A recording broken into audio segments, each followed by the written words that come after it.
Ready? Okay. This morning I want to talk to you about the assassination of President Kennedy. Certainly one of the most famous crimes in American history. And what I want to do today is to illustrate aspects of the assassination that are part of a controversy, because ever since it happened on November 22nd, 1963, there has been a tremendous amount of disagreement among researchers about whether or not the Kennedy assassination resulted from the work of a lone assassin, as the Warren Commission claimed, or that of a conspiracy, as most researchers who have studied the subject claim. And the best way to do that, I think, is to illustrate some of the aspects of the assassination with a series of photos. And I think that any reasonable person would conclude that the evidence overwhelmingly proves that there was a conspiracy. Now, there is another side to the story, and in my book, The JFK Assassination Debates, I do bring out the other side of the story as well. Those who believe that the accused assassin, Lee Harvey Oswald, did it all by himself. But in fact, I don't agree with that, and most researchers do not agree with that. So let's begin by taking a look at what happened. President Kennedy was riding in a motorcade in downtown Dallas, Texas. The motorcade had just gone through the main part of downtown Dallas, had turned from Main Street, made a right-hand turn onto Houston Street, traveled 1 block, and then turned left, made a sharp left-hand turn onto Elm Street.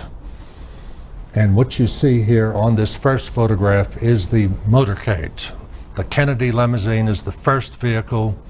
Directly behind it is a Secret Service car. The third car, the dark-colored car, is the car for Vice President Lyndon Johnson, and behind it, the white car, is that for the Secret Service follow-up.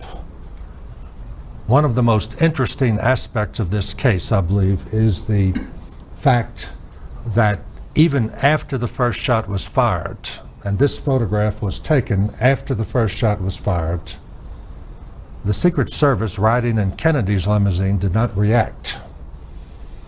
The driver of the limousine actually slowed down after the first shot, and the Secret Service agent sitting in the right front seat, and you'll see a clearer shot of him later on, did nothing throughout the shooting sequence. By way of contrast, Vice President Lyndon Johnson, in his car, the Secret Service agent sitting in the right front seat, immediately after the first shot jumped into the back seat, knocked Johnson to the floor, and covered him with his body. Why the lack of reaction by Kennedy's Secret Service agents and the response by Johnson's has never been established. Okay, next picture. Here is a photograph of the front entrance to the Texas School Book Depository building, located to the right rear of where the limousine was at the time of the shooting. This is the entranceway that, according to the Warren Commission, Lee Harvey Oswald, the accused assassin, walked out onto the front sidewalk 3 minutes after the shooting, and then Oswald walked down to your right, 7 blocks down Elm Street, and caught a bus. Okay, next photograph.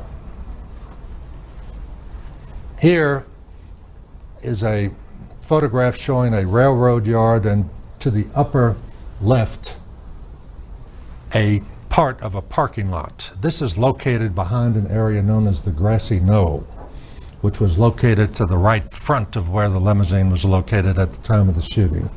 The Grassy Knoll is the source of many people, who, myself included, who believe that at least one of the shots came from there. 1 minute after the shots were fired, a Dallas police officer, like many other people, ran up in the direction of the Grassy Knoll. He climbed over a wooden fence and saw a man trying to get into a parking lot. The man, into one of the cars in the parking lot. The man got into the car. The police officer stopped him. The man pulled out Secret Service identification, and then he drove off. we know he was not a real Secret Service agent. All genuine Secret Service agents remained with the motorcade on their race to Parkland Hospital in Dallas. So somebody was impersonating a Secret Service agent on the parking lot behind the grassy knoll a minute after the shooting. Okay, next slide. Here is the front entrance to Parkland Hospital emergency room area. Okay, next photograph. Here is the first of several slides I'm going to show you to illustrate the almost unbelievable lack of care taken dealing with criminal evidence in this case. We have a case here where the President of the United States, John F. Kennedy, and the Governor of Texas, John Connally, were shot. If anything, great care should have been taken to preserve evidence, but in fact, this was not done. The clothing of a gunshot wound victim is very important evidence in a homicide case. Here we see a Texas congressman carrying Governor Connally's clothing out of the emergency room entrance. Governor Connally's clothing were taken to his house, given to Mrs. Connally. She waited a couple of months, nobody did anything, so she sent it to a dry cleaner's, which of course obliterated any evidentiary value it may have had to begin with. And finally, only after it had been dry cleaned was Connally's shirt and undershirt and suit jacket taken by the authorities and examined. Okay, next slide. Another scene outside the emergency room entrance to Parkland Hospital. Okay, next slide.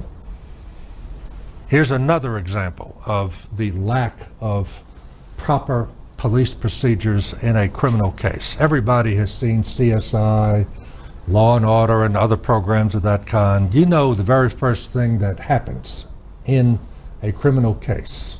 When the police arrive on the scene, what do? They seal off the scene of the crime with the yellow crime scene tape. At no time was Dealey Plaza ever sealed off. Here, a photograph taken 15 minutes after the shooting. You see traffic proceeding on Elm Street as if nothing had happened. Spectators wandering in and out of Dealey Plaza without being questioned by the authorities. No serious search was made of evidence to find evidence in Dealey Plaza. The very next day after the assassination, an 18-year-old college student found a piece of President Kennedy's skull in the median on the other side of Elm Street. No search had been made. Okay, next photograph. Here, if you can raise that just a tiny bit, I don't know if we can, but anyway, no, go back. That's okay, we can see it. This photograph was taken about 15 seconds after the assassination.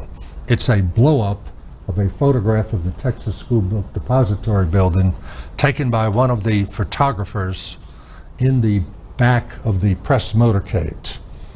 He heard shots and was simply shooting scenes of Dealey Plaza, and this is a blow-up. The half-open window on the upper right is the window, the 6th floor southeast corner window from which the Warren Commission claims Lee Harvey Oswald fired all the shots.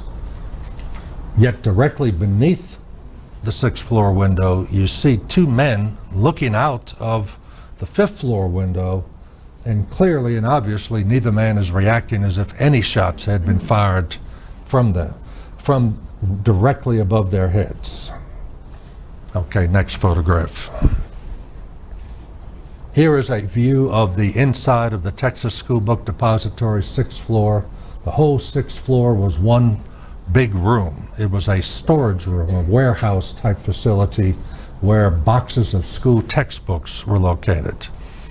Okay, next photograph. Here's another, the bottom photograph shows another view of the 6th floor of the book depository building. You can see all the stacks of cartons of school textbooks. These are elementary school mathematics, reading, and so forth, textbooks for schools. The upper photograph shows the view from the 6th floor window of the book depository building that an assassin, say Lee Harvey Oswald or anyone else, would have had of Elm Street. Okay, next photograph. Here is a photograph taken through the telescopic sight of Oswald's rifle from the 6th floor window. There's an FBI reenactment vehicle that's concealed by the leaves of a live oak tree from the 6th floor. An assassin who wanted to fire a shot would have had to wait until the vehicle had moved from behind the leaves of the live oak tree, because nobody would seriously shoot at this particular point because you simply can't see. There are two FBI agents sitting in this vehicle simulating Kennedy's and Connolly's positions. Okay. Here we have an interesting couple of slides, both of them taken directly from the Warren Commission's own evidence.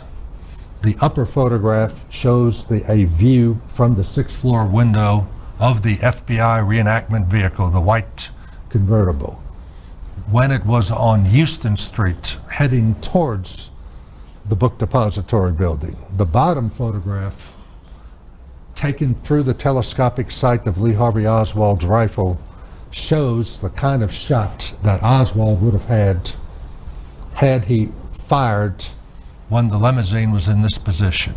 And you can see clearly for yourself that a lone assassin, nobody else involved, no other gunman, would obviously have fired now, because there's a point-blank shot right between the eyes of Kennedy. Why would a lone assassin wait for this limousine to turn the corner, to make a sharp left-hand turn, then drive past the live oak tree that we just saw, and then go from past the live oak tree and then have a shot only of the top part of Kennedy's back and the back of his head, when he would have a perfect shot right here, right between the eyes? This question's never been answered. Okay. Another example of the lack of handling of evidence. Outside the emergency room entrance to Parkland Hospital in Dallas, where Kennedy and Connally were taken, you can see for yourself dozens, if not hundreds, of people swarming all around, touching vehicles that were in the motorcade. No attempt made for crowd control. 2 bullet fragments belonging to Lee Harvey Oswald's rifle were allegedly found on the front seat of Kennedy's limousine. I say allegedly because we don't have any photographs of them in place, another failure to follow proper police procedure. And why would they not photograph them in place if indeed fragments were found? But it's very interesting to note that at approximately this same time, when all of these people are milling around here with the opportunity for somebody to plant bullet fragments in the limousine, Jack Ruby, Lee Harvey Oswald's killer, was seen at Parkland Hospital by 2 separate witnesses. Okay, next photograph. Another view of the 6th floor of the Texas School Book Depository building, taken about 2 minutes after the shooting. The second window from the top on the right is the window from which Oswald allegedly fired the shots. If you recall the previous photograph I showed you, and look at this photograph, you can see how boxes of school textbooks have actually been rearranged differently from those that were in the previous photograph. Somebody moved boxes around in the 2-minute time period after the shooting, and it could not have been Lee Harvey Oswald, because Oswald was elsewhere at the time. And here's a very interesting point. 1 minute and 30 seconds after the shooting, 2 people a Dallas police officer and the superintendent of the book depository building saw Lee Harvey Oswald in a second-floor lunchroom standing in front of a Coke machine. So if you believe the lone assassin thesis, then Oswald must have fired the shots, walked all the way across the 6th floor of the book depository building from the southeast corner to the northwest corner. Remember, it covers a whole floor of the building. Gone down 4 flights of stairs, gone into a lunchroom, took a nickel out of his pocket. Yes, Cokes cost a nickel in 1963. Put it in the Coke machine, got a Coke out, and was drinking a Coke before the officer and his boss saw him there. And Oswald, according to both of them, was not out of breath, was not agitated or nervous or anything. A man who has just killed the President of the United States and wounded the governor of Texas. Okay, next. The only eyewitness who claims to have seen Lee Harvey Oswald firing a shot said that Oswald was standing up when he was firing. And you can see clearly here a police officer standing next to the window. A normal-sized man could not possibly have fired through from that window without shooting through glass, because the window was open only 15 inches from the ledge, which goes all the way down to the floor. It wasn't even at knee height. And therefore, this witness, who wasn't wearing his glasses at the time, could not possibly have been accurate. Okay, next photo.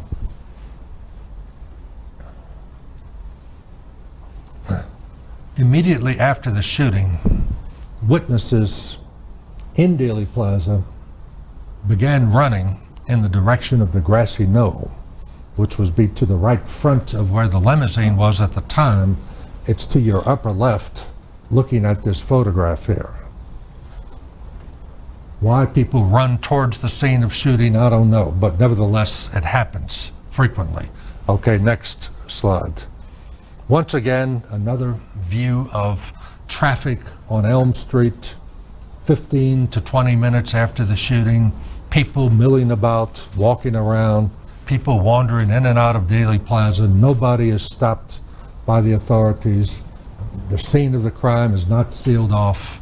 It's just almost mind-boggling to think about the lack of just fundamental police procedure here, but nevertheless, it did happen. Okay, next photograph. Here is the rifle that Lee Harvey Oswald is supposed to have used to kill President Kennedy. It's a bolt-action Italian rifle, a Mannlicher Carcano 6.5 millimeter, which equates to .25 caliber in American terminology. It's a bolt-action rifle, meaning you have to cock the bolt of the rifle, fire a shot, and then cock the bolt again before you fire another shot. Okay, next slide. The first of several slides from the Zapruder film of the assassination. A man named Abraham Zapruder was standing between the book depository and the grassy knoll to the right front of where the limousine was, and filmed the motorcade, focusing, of course, on the Kennedy limousine. Here, Kennedy is simply smiling and waving to the crowds. Nothing has happened yet. The limousine proceeds forward. Next photograph. It continues to proceed forward. Next photograph.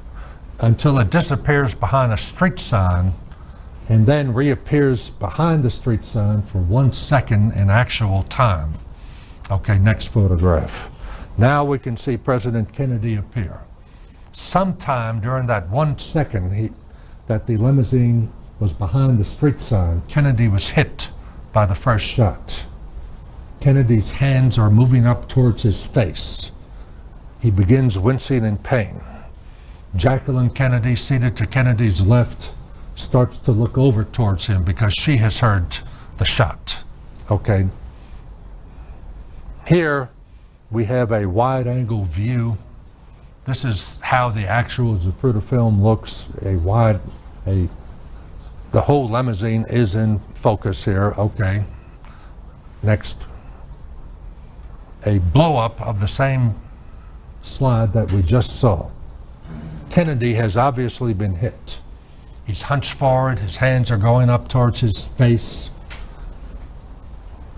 Governor Conley, seated directly in front of President Kennedy, however, appears not to have been struck at all. Kennedy shows no evidence of pain. He is holding his 10-gallon Texas Stetson hat in his hand, and yet a fundamental part of the Warren Commission's thesis is that at this stage of the motorcade, Conley has been hit by the same bullet that's gone through Kennedy. According to the Warren Commission, Oswald fired a shot. That bullet went through Kennedy's neck, exited from his throat. Then that same bullet went on to strike Conley in the back, go through his chest, exit from the chest, go all the way through his right wrist, shattering the radius, the wrist bone, and then lodging in his left thigh. Conley shows no evidence of reaction to any of this at this point. And it's not simply what you and I are seeing with our eyes, but Dr. Robert Shaw, the thoracic surgeon who operated on Governor Conley, also said that it's impossible for Conley to have been struck here.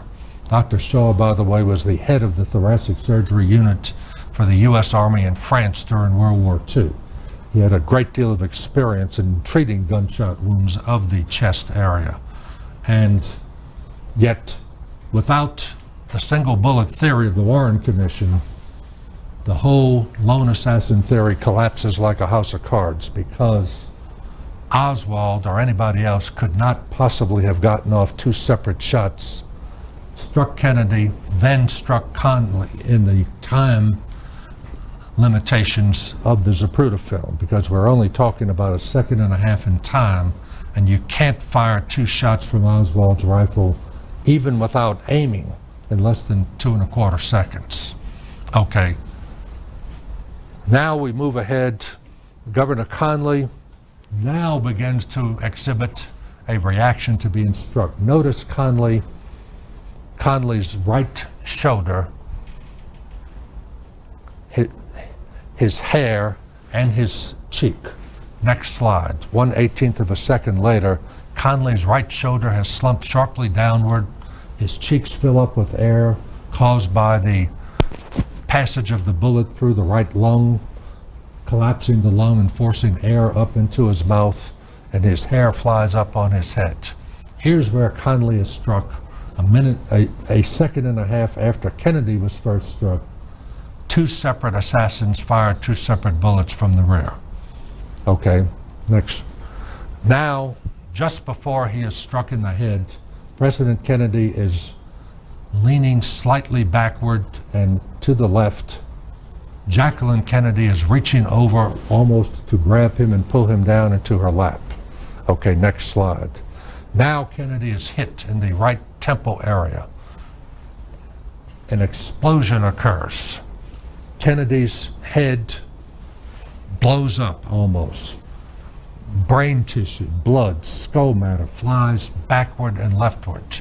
The two police officers riding on motorcycles to the left rear of the limousine were hit in the face with blood and brain tissue. Kennedy's shirt, the back of his shirt, was covered with blood. Kennedy himself flies violently backward and leftward. Okay, go through the next few slides rather quickly. You can see how fast he goes. These are 1/18 of a second in duration. Now he bounces off the back seat and bounces forward. You can see the enormous gaping hole in the right front area of Kennedy's head. Most experts believe that an explosive bullet, such as a dum-dum bullet, was fired from the grassy knoll area from the right front and exploded against the right front side of Kennedy's head. Okay, the next slide. The shirt Kennedy had on when he was struck. A bullet wound of entrance, a bullet hole, clearly is in the back of the shirt. The Warren Commission says that Kennedy was struck in the back of the neck. Yet the evidence of the bullet holes in the shirt and a corresponding hole in his suit jacket belie this contention. Okay, the next slide. An autopsy photograph of Kennedy's back. This is actually reversed. If you picture this reversed, the bullet wound is in the right side of the back, corresponding to where the bullet hole was in the shirt. The Warren Commission says it was in the back of the neck, but you look at the back of the neck, you see no bullet wound at all. The bullet hole is in the back of Kennedy, and since Kennedy was seated in a normal position in the limousine, he wasn't hunched up like the photograph, the autopsy photograph shows. Kennedy was struck in the back, and that bullet could not have exited from the front of the throat, as the Warren Commission claims. Next photograph. A close-up view of what a bullet wound of entrance ordinarily looks like, a rather neat round hole with a bruising around the margins of the wound. Okay, next. Here is the bullet that the Warren Commission claims caused the damage in Kennedy and Conley. The Warren Commission claims that this single bullet went through Kennedy, struck Conley, shattering his fifth rib, and then caused a comminuted fracture of the radius and emerged totally intact, without a scratch on it. It's just simply not possible. Ballistics tests done with Lee Harvey Oswald's own rifle, in which bullets were fired into goats, human cadavers, wrists, and other substances, clearly show that, as always happens when bullets strike hard substances, they are flattened, mushroomed. They're not intact as this bullet is. Okay, next photograph. Another view of the same bullet showing you can see all the lands and grooves of the bullet. Okay, next photograph. A computer-enhanced X-ray of Kennedy's skull showing the large degree of damage done to the skull on the right front side of the skull. You can see how the bones have been shattered all the way to the back of the head. And these little white specks you see scattered throughout the photograph, the X-ray here, are pieces of bone or bullet, indicating that the bullet that struck Kennedy fragmentized, which is not the kind of ammunition Oswald is supposed to have used. Okay, next slide. Here is a X-ray taken from the front, showing the same thing, except that you can see it from a different perspective, but the very large area of the right front portion of the skull was shattered to pieces. You can see in the different planes of the skull, the different little white specks of bone and bullet fragment. A massive explosion occurred on Kennedy's skull. Oswald's copper-jacketed ammunition simply does not cause that kind of wound. You need other kind of ammunition to do that. Okay, next photograph. A photograph, actually this is a drawing made from a photograph showing the back of Kennedy's head. Some Warren Commission defenders claim that that hole you see near the very top of the back of the head, at the back of the hairline there near the colic, is a bullet wound of entrance. And if you look over to the right front, you can see a large flap of scalp hanging. Actually, it looks over, but in front of the right ear. Next photograph. A autopsy photograph of Kennedy lying on the table at the morgue, showing matted brain matter in the hair. Next photograph.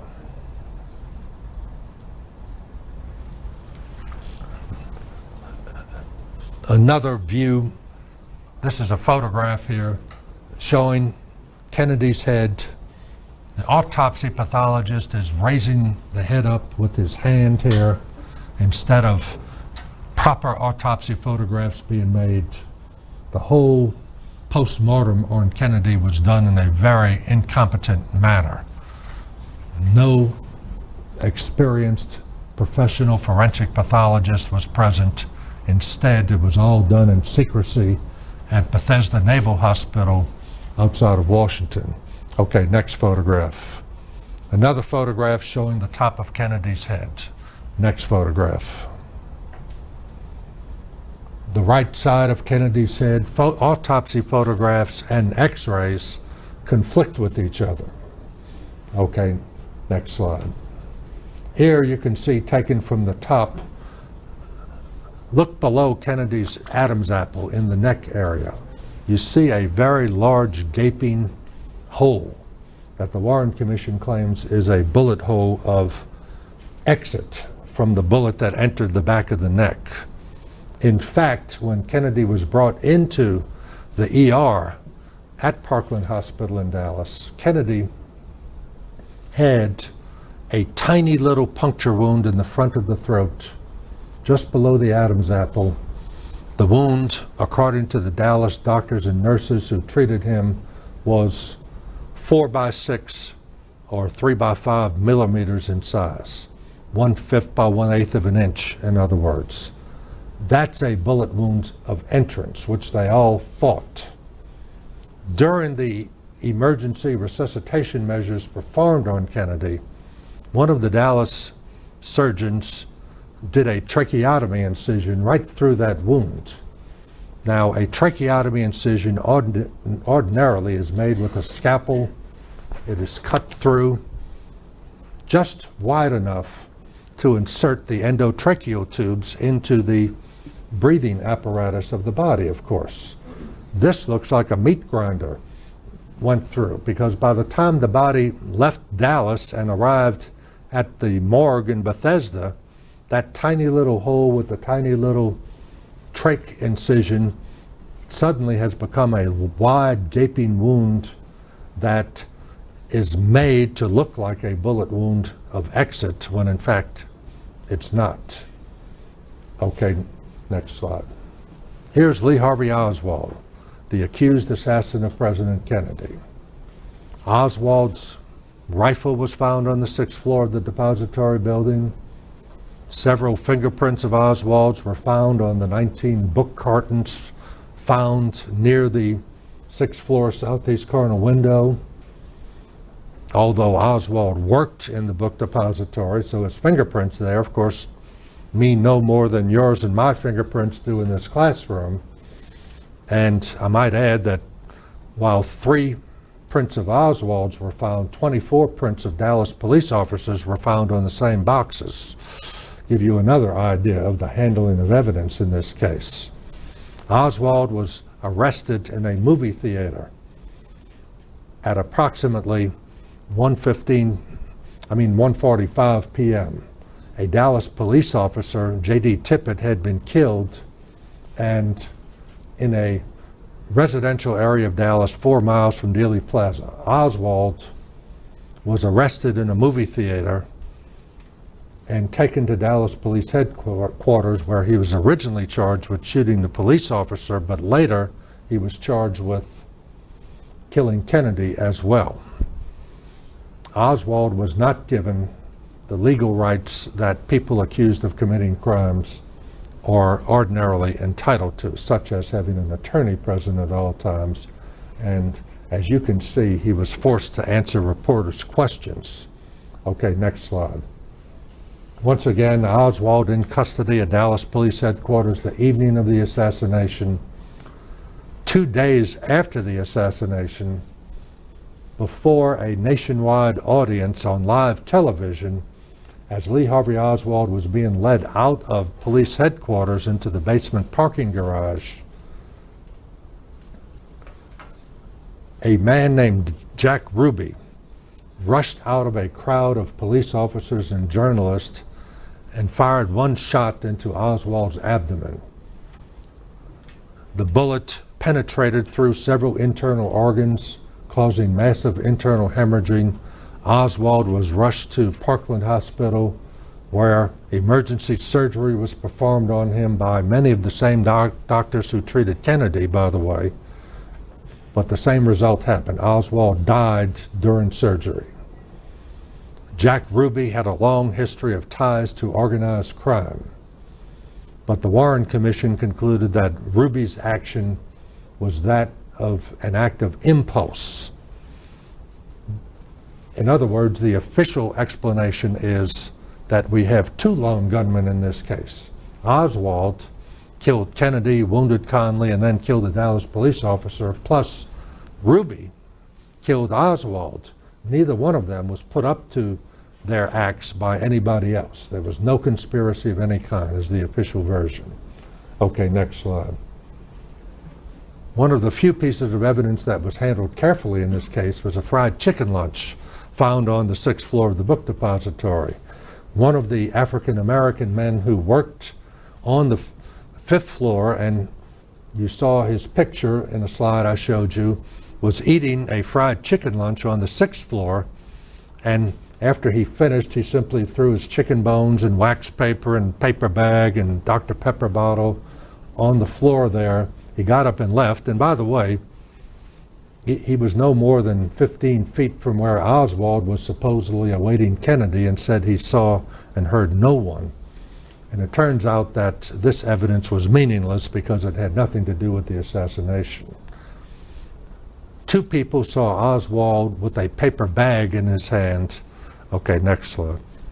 And both of the morning of the assassination, both of the witnesses said that the paper bag Oswald carried was a normal size brown paper bag like you would get from a supermarket or other department store or whatever, approximately 2 feet long, give or take an inch or two. The Warren Commission claims that this is the bag that Oswald carried into the book depository the morning of the assassination. A paper bag more than 3 feet long, quite obvious. It's hard to forget because it's, even when disassembled, the rifle that Oswald had could not fit into a package less than 3 feet long. And therefore, Lee Harvey Oswald had to, according to the official version, carry the rifle into the building in that bag on the morning of the assassination. Now, to wrap up, there's a tremendous amount of controversy about the Kennedy assassination. One of the questions that's intrigued me all of these years as a historian is that if indeed there were no conspiracy, if Lee Harvey Oswald did it all by himself, if there's nothing to hide, then why was there this massive cover-up of evidence in the case? In the Kennedy assassination case, there has been, and still continues to this day, a cover-up of evidence. In 1993, as a result of popular reaction to the Oliver Stone movie JFK, President Clinton appointed an assassination records review board to release documents on the Kennedy assassination still withheld by the government, and more than 4 million pages of documents that had been classified were released. 4 million pages of documents, not to mention films, photographs, and other pieces of evidence in this case. And once again, I would go back to that fundamental question. Why cover it up? Okay, we have time left for a question and answer session. So I'd like some volunteers to ask questions. I know you must have some questions, and if you would, go to the microphone.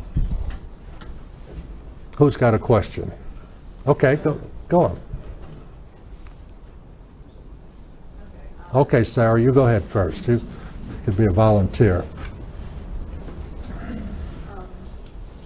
I actually have a couple of questions. Okay.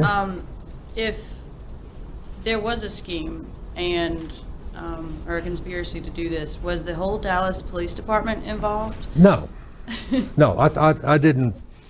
In the time I had, I was being unfair, of course. Obviously, the overwhelming majority of members of the Dallas Police Force, and for that matter, other agencies, government agency, FBI, Secret Service, CIA, you name it, are honest, ordinary, loyal, patriotic American citizens, had nothing to do with any kind of cover-up. Why the neglect of fundamental police procedures, like not even sealing off the scene of the crime, I don't know, but it didn't happen. Okay? And would he have volunteered to do this, or was he chosen by someone? How did he end up being the fall guy, or was he set up? Well, I don't know, is the answer that I have to give you to this question, because Oswald could have fired a shot, of course. Oswald could have fired a shot. He could have been part of a conspiracy, or he could have been, as he himself told the press the evening of the assassination, I'm a patsy, a scapegoat set up to take the blame while the real assassins got away. Kennedy's assassination has never been explained.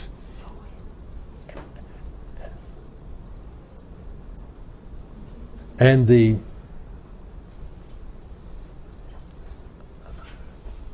what I think happened is that Oswald was a scapegoat, that he really didn't have anything to do with it, but with his background. Oswald was a defector to the Soviet Union. He had connections to CIA-related activities dealing with anti-Castro activities and the like.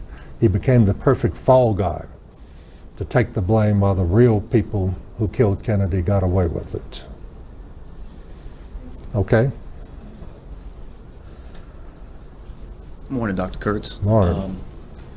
Conspiracy theorists have always speculated about an involvement here in New Orleans, especially with Carlos Marcellos. What, if any, do you believe did Carlos Marcellos play in the JFK assassination?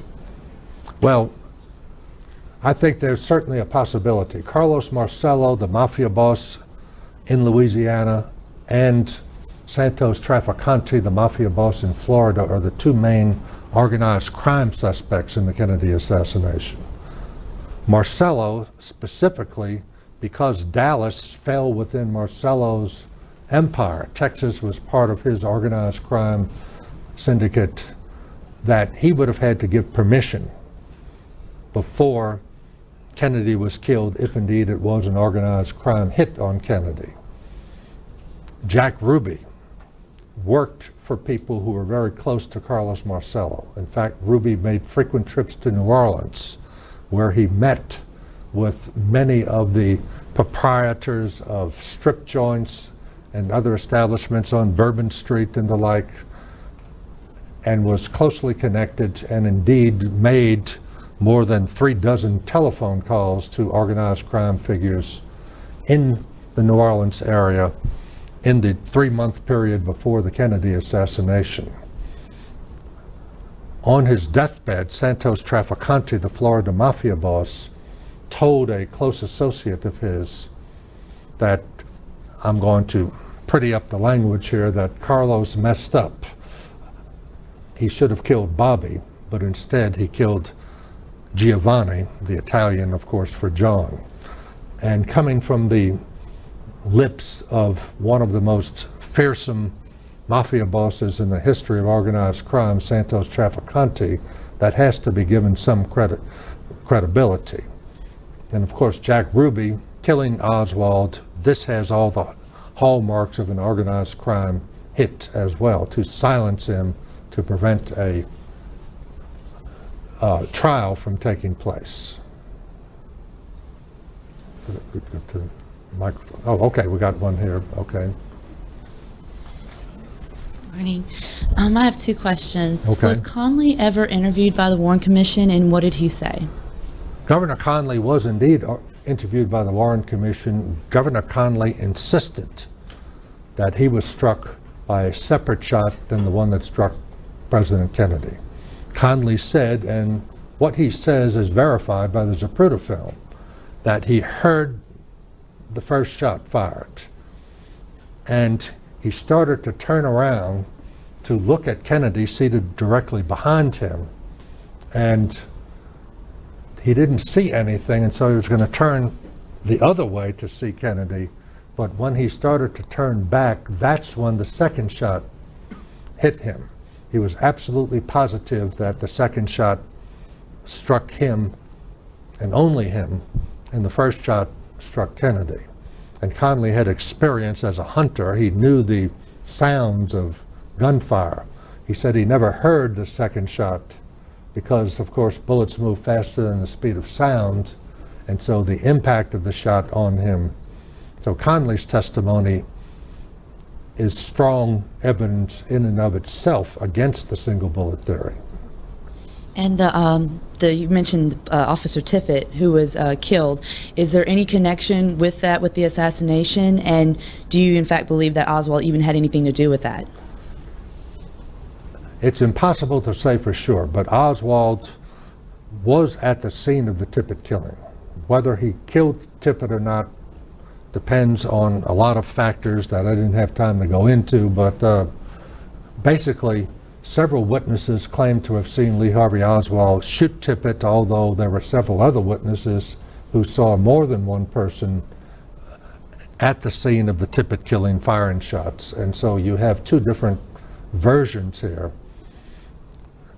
Bullets from Tippit's body, removed from Officer Tippit's body, were too mutilated to match any of the bullets, to match Oswald's .38 caliber revolver that he had with him when he was arrested. Cartridge cases found near the scene of the Tippit killing, not by the police, mind you, of course, by spectators in the area, did match Oswald's revolver. Now, whether somebody planted them or not, there's no way of knowing. Oswald supposedly was walking down a sidewalk in a quiet residential area. A Dallas police officer, Tippit, stopped him, even though Oswald was doing nothing but walking down the sidewalk, and called him over to his car, and then got out of his car, and Oswald pulled out his gun and shot him dead, and then ran off. But there's a lot of controversy about the Tippit killing. I'm certainly willing to say that Oswald may very well have killed Tippit, but it's not definite. Okay, let's see. Okay? Okay. Obviously, Governor You Connolly. can get in line, that's fine, okay. Obviously, Governor Connolly had to turn around after he heard the shot. The president's wife, Jacqueline Kennedy, she had a full field of view of him. And Yeah. what is her opinion? Was she questioned? Did she, in regard to how many times he was Jacqueline hit? Kennedy was questioned, but what she said really did not make much sense, knowing the facts that we do, and it's understandable. I mean, her husband's head was blown off practically in her own lap, and she was in a state of shock.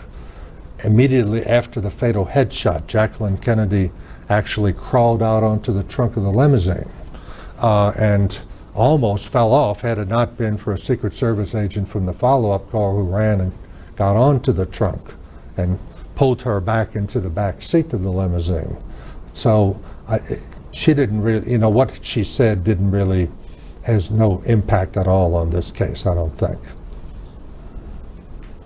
You mentioned the Secret Service agent that didn't do anything whenever Kennedy Yes. was shot. Was it ever insinuated or mentioned that maybe he had something to do with it, that maybe it was paid off or anything like that? No, and I don't want to insinuate that myself either, because of course I don't know, but certainly he neglected his duty. Was he Like ever the se- reprimanded? No,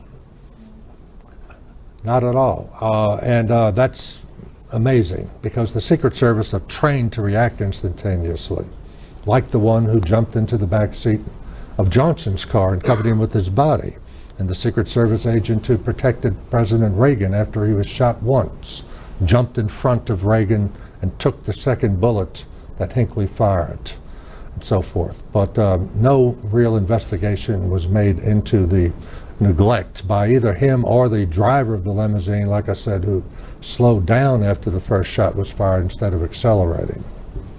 Okay? I want to talk about the fingerprints found on the 6th floor.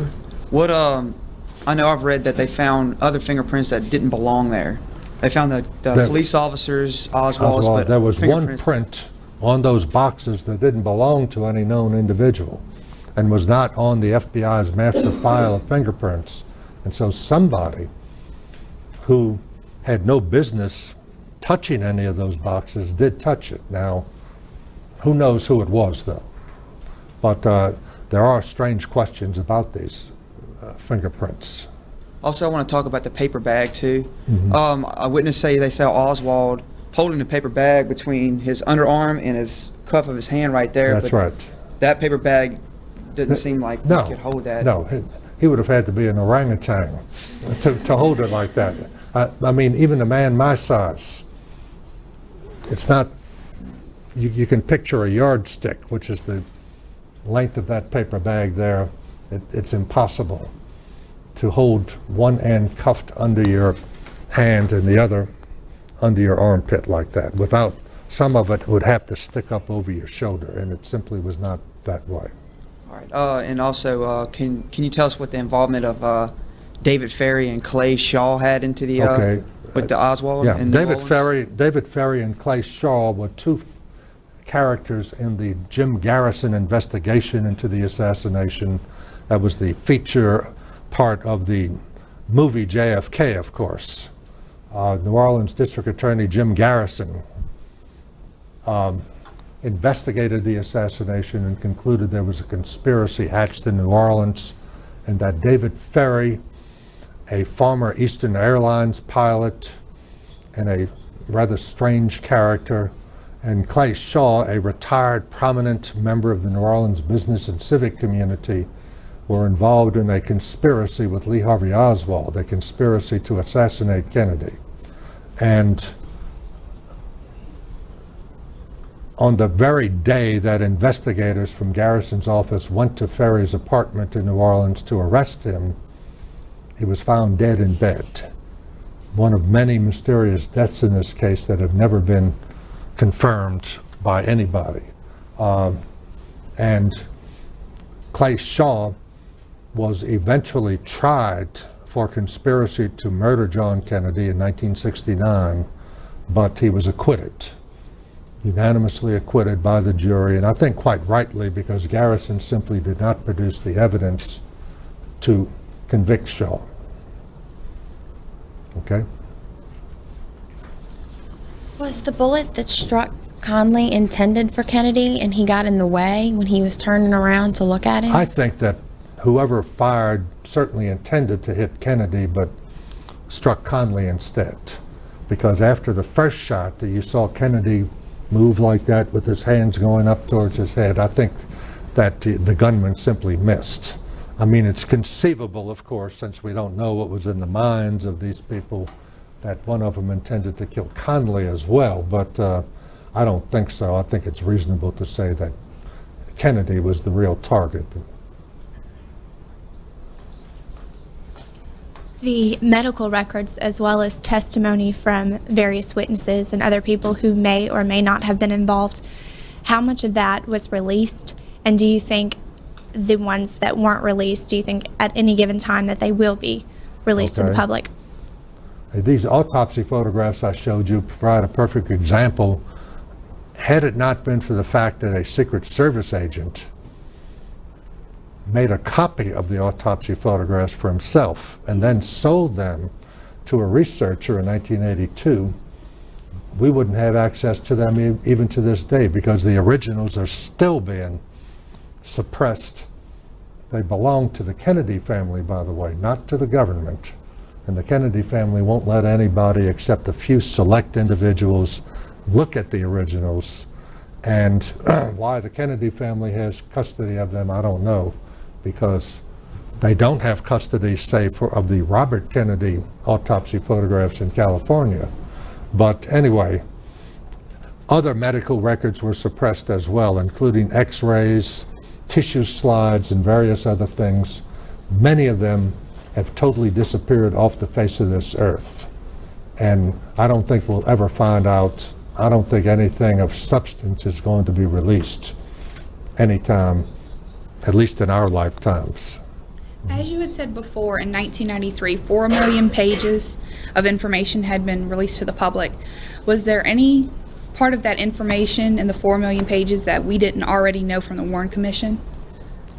There was a lot of information about activities involving CIA, mafia assassination plots against Fidel Castro. That was already known, but more details have come out. There was more information about Lee Harvey Oswald's 2.5 years he stayed in the Soviet Union, information dealing with organized crime. No smoking gun material to say, hey, this is the key to the Kennedy assassination. We can put an end to it and say this is exactly what happened. Like I tell my students in my JFK assassination class, we don't know who killed John Kennedy, and I don't think we'll ever know the whole truth about it. But I think most of these documents do help to reinforce the conspiracy theory. Thank you. Okay. Dr. Kurtz, you mentioned that the Warren Commission founded that Jack Ruby acted on impulse in Yes. killing Lee Harvey Oswald. Is there any evidence to the contrary? Yes, there's a lot of evidence to the contrary. Ruby was stalking Oswald. From the time Oswald was arrested, like I said, Ruby was seen at Parkland Hospital not long after Kennedy was brought there to begin with.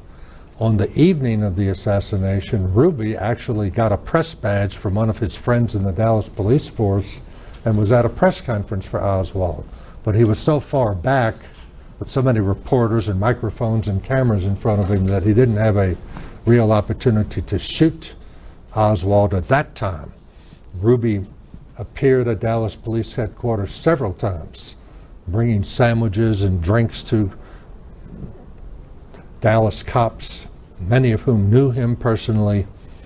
So I think that there was a very definite stalking of Oswald, and finally he got his real opportunity to kill him on that Sunday morning after the assassination.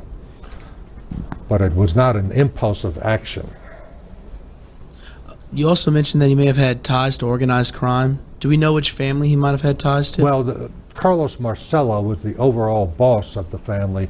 In Dallas, a man named Joseph Civello was the head of the Dallas organized crime family, and there was a man named Joseph Campisi who was his underboss, so to speak. Ruby operated a couple of bars and strip joints in Dallas. A lot of the Dallas cops went there for women and booze and what have you. Ruby did everything from fixing parking tickets and other things of that kind. He was not a big man in organized crime, in other words. He didn't have a family.